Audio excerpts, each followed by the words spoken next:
अस्सलाम वालेकुम स्टूडेंट्स, मैं हूं आपकी साइंस टीचर सबा और आज हम करने वाले हैं आपका यूनिट नंबर 7 कंप्लीट जिसका नाम है heat, light and sound. Let's move to the board. So as you would remember, हमने डिस्कस किया था पिछले लेक्चर में साउंड के बारे में, हीट के बारे में और लाइट के बारे में। अब साउंड के बारे में हमने इन पर्टिकुलर ये बात की थी कि साउंड जो होती है वो पार्टिकल्स के थ्रू मूव अराउंड करती है। वो सॉलिड्स, लिक्विड्स और गैसेस में अलग अलग स्पीड्स में मूव करती है, लेकिन तीनों में वो मूव या पास ऑन हो सकती है। आज हम उससे आगे एक लेवल जाने वाले हैं और पढ़ने वाले हैं साउंड्स की डिफरेंट टाइप्स, डिफरेंट नॉइजेस को, कि आप किस किस्म की जो साउंड है उसको नॉइज के लिए क्वालिफाई करते हैं और कौन सी साउंड जो है आपकी रेगुलर साउंड है। साउंड को मेजर करने के यूनिट्स क्या होते हैं, बिल्कुल वैसे ही जैसे हमने हीट की बात की थी कि हीट को मेजर करने के यूनिट्स कौन कौन से थे, सेल्सियस, फ़ारेनहाइट, केल्विन। आज उसी तरह हम डिटेल में जाएंगे कि साउंड को मेजर करने के लिए कौन से यूनिट्स यूज होते हैं। आए बोर्ड पे चलते हैं। Noise and its effects. The intensity of sound is measured in decibels. The softest sound that humans can hear is recorded at 0 decibels. Unit हमें साउंड का इसी सेंटेंस से मिल जाता है, वो क्या है, वो है डेसिबल्स। और जो इंसान सुन पाते हैं सबसे सॉफ्ट साउंड या सबसे लो साउंड, उसको हम रिकॉर्ड करते हैं 0 डेसिबल्स पे। तो हम कर क्या रहे हैं, जैसे कि हमने बिल्कुल थर्मोमीटर में एक स्केल बनाया था कि 0 जो था वो फ्रीजिंग पॉइंट था और 100 जो था वो बॉइलिंग पॉइंट था, बिल्कुल उसी की तरह यहाँ पर हमने डेसिबल्स का भी एक स्केल बना दिया है। और वो स्केल स्टार्ट कहाँ से हो रहा है, 0 decibels, start from the lowest sound that we as humans can hear. आगे पढ़ते हैं। The louder the sound the more harmful. Can all beings hear the same sounds. अब देखिए, हम नॉइज को इस तरह से क्लासिफाई करें कि जितनी साउंड ऊंची होती जाती है उतनी वो हमारे लिए नुकसानदेह होती जाती है, उतनी वो नॉइज बनती जाती है। अभी जब मैं बात कर रही हूँ तो वो आपके लिए नॉइज नहीं है, लेकिन अगर मैं आपके ऊपर चीखना शुरू हो जाऊं और आपके कानों पे, आपके ईयर्स पे प्रेशर डालूं, मेरी आवाज जो है वो आपके लिए डेफनिंग हो जाए या बहुत लाउड हो जाए, तो फिर वो आपके लिए नॉइज बन जाएगी। It will become more harmful as it gets louder. और यहाँ पर अब दूसरा सवाल वो आपसे ये कर रहे हैं कि क्या सारे बीइंग्स को, सारे लिविंग बीइंग्स को एक जैसी ही आवाजें सुनाई देती हैं, यानी जो मैं साउंड सुन सकती हूँ क्या वो सारी साउंड्स कोई डॉग या कैट भी सुन सकता है, और सिमिलरली जो सारी साउंड्स एक डॉग या एक कैट सुन सकता है क्या वो मैं भी बिल्कुल उसी तरह सुन सकती हूँ। उसका आंसर पढ़ते हैं, no, different animals can hear sounds of different frequency. How interesting. तो ऐसा पॉसिबल है कि एक ही कमरे में जो आवाज आप नहीं सुन पा रहे क्योंकि उसकी फ्रीक्वेंसी या आपकी कैपेसिटी से ज्यादा है या आपकी कैपेसिटी से कम है, वो उसी रूम में प्रेजेंट एक animal, may be a bat और अ बर्ड और a dog, can hear them, right. Higher the sound greater the frequency and vice versa. अब जानना ये जरूरी है कि जैसे जैसे आपकी साउंड ऊपर जा रही है वो हार्मफुल तो हो रही है, लेकिन साथ साथ क्या हो रहा है, उसकी फ्रीक्वेंसी भी बदल रही है।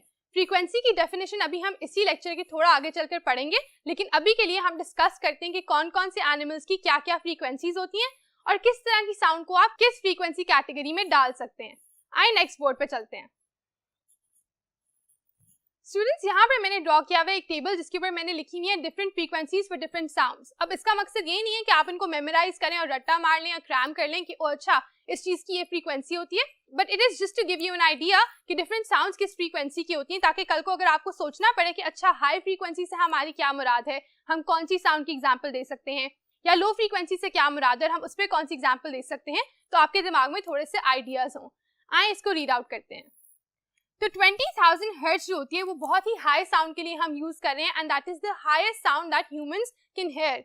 यानी मैं और आप जो आवाज जहां तक सुन सकते हैं जिस फ्रीक्वेंसी की, वो 20,000 हर्ट्ज है।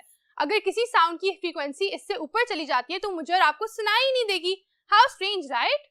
दूसरी बात है 10,000 हर्ट्ज एक विसल की। ऑब्वियसली 20,000 हर्ट्ज से कम है तो हम इसको सुन सकते हैं, and it is 10,000 hertz. Can you imagine कि एक विसल की फ्रीक्वेंसी कितनी हाई है कि वो 10,000 है, right, and it is louder than a singer singing a high note और a low note. Next we have 1000 hertz for a high note from a singer. 1000 hertz की साउंड जो होती है जब एक सिंगर जो है वो एक ऊंचा सुर यानी कि हाई नोट गाता है, तो उसकी फ्रीक्वेंसी हम 1000 रिकॉर्ड करते हैं। एंड यहाँ पर 500 हर्ट्ज अगर वही सिंगर कोई लो नोट गाता है तो उसकी 500 फ्रीक्वेंसी हो जाती है, which is rather below the high note. Lastly 20 hertz एक ड्रम की फ्रीक्वेंसी होती है। इट माइट सरप्राइज यू कि एक ड्रम की जो फ्रीक्वेंसी होती है it is much lower than a singer singing a high note. तो इस तरह हमने रिकॉर्ड कर ली है different frequencies for different sounds, so that you have an idea कि अच्छा इस साउंड पे ये फ्रीक्वेंसी हो रही है। आगे लिखी हुई है different organisms have different hearing ranges. अभी तक हमने बात की है कि ये फ्रीक्वेंसी इस साउंड की होती है, and we've given examples for different frequencies। आगे हम क्या बात करें, हम इस वाली बात को फॉलो आउट करें कि जी जितनी साउंड डिफरेंट होती है डिफरेंट ऑर्गेनिजम्स उसको डिफरेंटली सुनते हैं। यहाँ पर हम क्या कह रहे हैं कि ऑर्गेनिजम्स की अलग अलग रेंजेस होती हैं, जैसे कि मैं एज ए ह्यूमन या आप एज ए ह्यूमन सिर्फ 20,000 हर्ट्ज तक सुन सकते हैं, और जो लोएस्ट है वो हम अभी आगे पढ़ेंगे। उसी तरह डिफरेंट एनिमल्स की ये जो रेंज होती है ये काफी वैरी करती है। There are some high sounds that dogs, mice, cats, bats, whales and dolphins can hear but humans can't. इसका क्या मतलब है? इसका मतलब है कि कुछ ऐसी हाई साउंड्स हैं जो हमारी जो फ्रीक्वेंसी रेंज है उससे ऊपर चली जाती हैं और फिर हम उनको नहीं सुन पाते, लेकिन उसी एरिया में अगर डॉग्स हैं, कैट्स हैं, व्हेल्स हैं, बैट्स हैं, डॉल्फिन्स हैं तो वो उनको सुन सकते हैं। What does this mean? This means कि वो साउंड जरूर क्या होंगी, वो 20,000 हर्ट्ज से ऊपर की साउंड्स होंगी जो हमारे ईयर्स के लिए सुनना पॉसिबल नहीं है, but at the same time in animals की क्योंकि फ्रीक्वेंसी रेंज जो है वो शायद 20,000 से ऊपर जा सकती है, that is why they are able to hear them. Let's move to the next word now.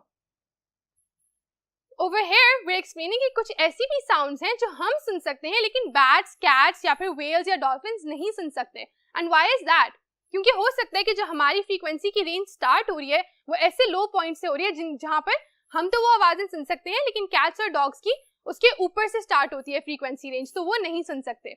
जैसा कि आप पढ़ सकते हैं, and there are some low sounds that humans can hear but dogs, mice, bats, whales, dolphins etc. cannot. To further explain on that point, यहाँ पर हमने लिखा हुआ एक टेबल और उसके अंदर हमने अलग अलग फ्रीक्वेंसी रेंजेस बताई हुई हैं आपके लिए, ताकि आप देख सको कि अच्छा ये जो इंसान है, ये जो एनिमल है, ये इस फ्रीक्वेंसी रेंज की कैटेगरी में फॉल करता है। Let's read. ह्यूमंस की कहाँ से है? 20 हर्ट्ज से लेकर 20,000 हर्ट्ज तक। अभी अभी हमने पढ़ा था कि 20 हर्ट्ज जो है अप्रोक्सीमेटली वो एक ड्रम की है और 20,000 हर्ट्ज जो है वो हाईएस्ट साउंड है जो एक ह्यूमन सुन सकता है। उसके बाद एलिफेंट्स की 5 से शुरू हो जाती है और 12,000 तक जाती है। इसका क्या मतलब है कि ह्यूमन से काफी लो साउंड जो कि 5 हर्ट्ज तक जाती हैं वो सुन सकते हैं एलिफेंट्स, लेकिन ह्यूमंस के साथ काफी सारी हाई साउंड्स वो नहीं सुन सकते। व्हाई? बिकॉज उनकी जो फ्रीक्वेंसी की लिमिट है वो 12,000 है और हमारी क्या है 20,000। तो हम 12 से 20,000 तक की साउंड्स हम सुन सकते हैं लेकिन वो एलिफेंट्स को नहीं सुनाई देती। सिमिलरली 5 से लेके 20 हर्ट्ज तक की साउंड्स एलिफेंट्स सुन सकते हैं, लेकिन क्योंकि हमारी मिनिमम रेंज क्या है 20 हर्ट्ज, तो हम उनको नहीं सुन सकते। Dogs 50 hertz to 45,000 hertz.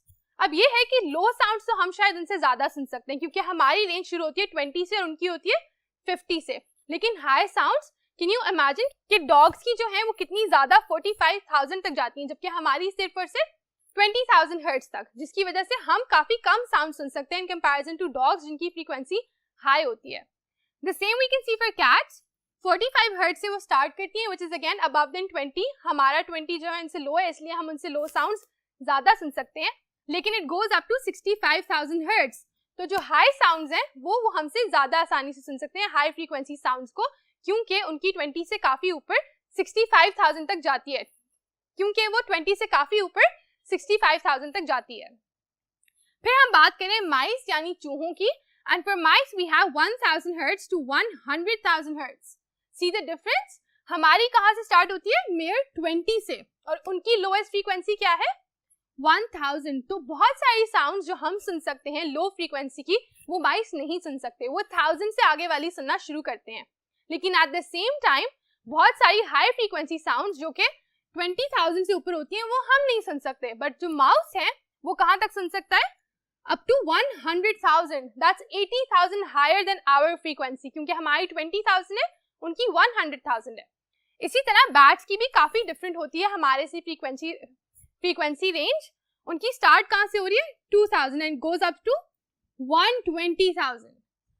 Beluga whale जो होती है 1000 हर्ट्ज से स्टार्ट और 120,000 अगेन। And one of the highest frequencies you can see over here, dolphin की क्या होती है 150,000। इट स्टार्ट्स फ्रॉम 75 अगेन, जो कि ह्यूमंस की निस्बत काफी हाई है क्योंकि हमारी कहाँ से स्टार्ट हो रही है 20 हर्ट्ज से, but where does it go up to 150,000। So can you imagine कि बहुत सारी हाई फ्रीक्वेंसी साउंड्स है जो हम बिल्कुल सुन ही नहीं सकते, but for dolphins they are so easy to hear, right?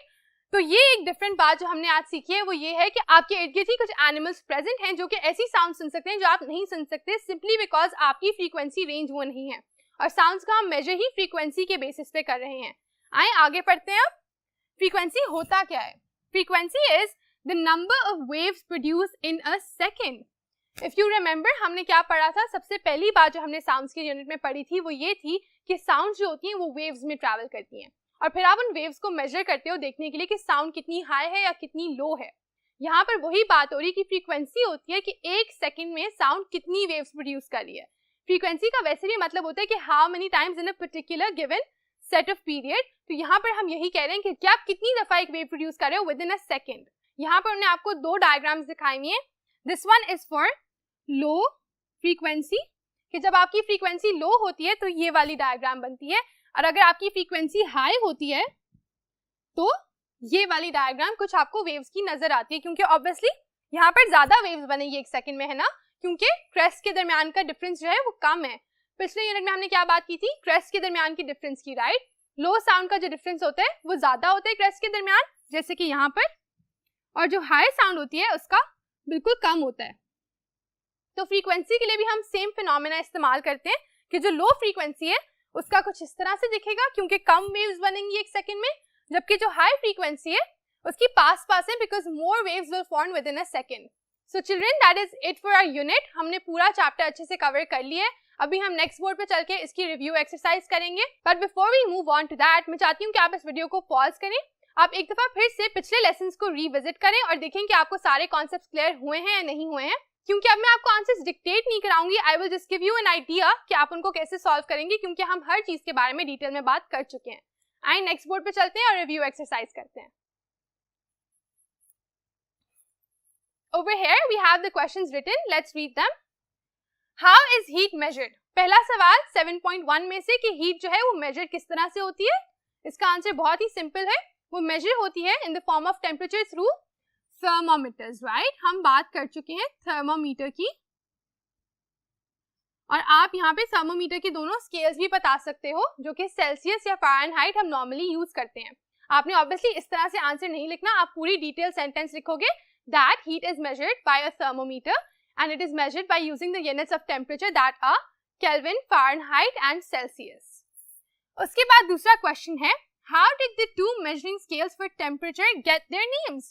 हमने इसके बारे में भी बात की थी, अगर आपको याद हो तो हमने क्या कहा था कि they are named after the scientists who discovered them. तो यहाँ पर आप उन दोनों साइंटिस्ट का नाम मेंशन करेंगे कि जो सेल्सियस है वो एक स्वीडिश साइंटिस्ट के नाम पर है, जबकि जो फ़ारेनहाइट है वो डैनियल गैब्रियल फ़ारेनहाइट के नाम पर है, जिसने थर्मोमीटर को भी इन्वेंट किया था। Again, do make proper sentences to answer this question. Number 3, what is an eclipse? How does it occur? Eclipse कौन से यूनिट में आया था? शैडोज वाले यूनिट में। तो यहाँ पर आपने यही बताना है कि Eclipse is an example of a shadow. And how is it formed?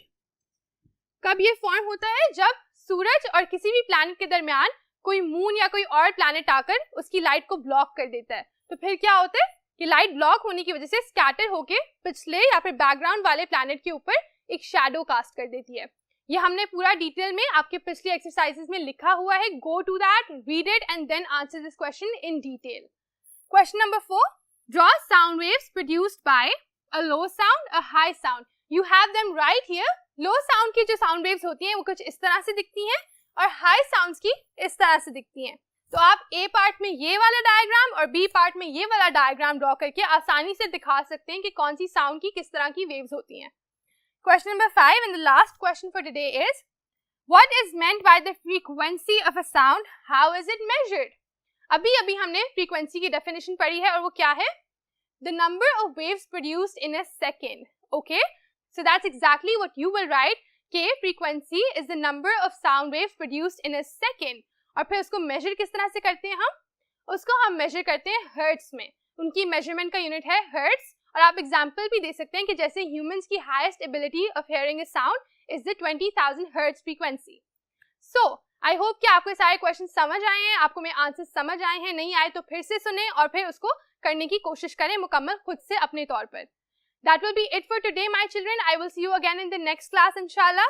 Take care. Allah Hafiz.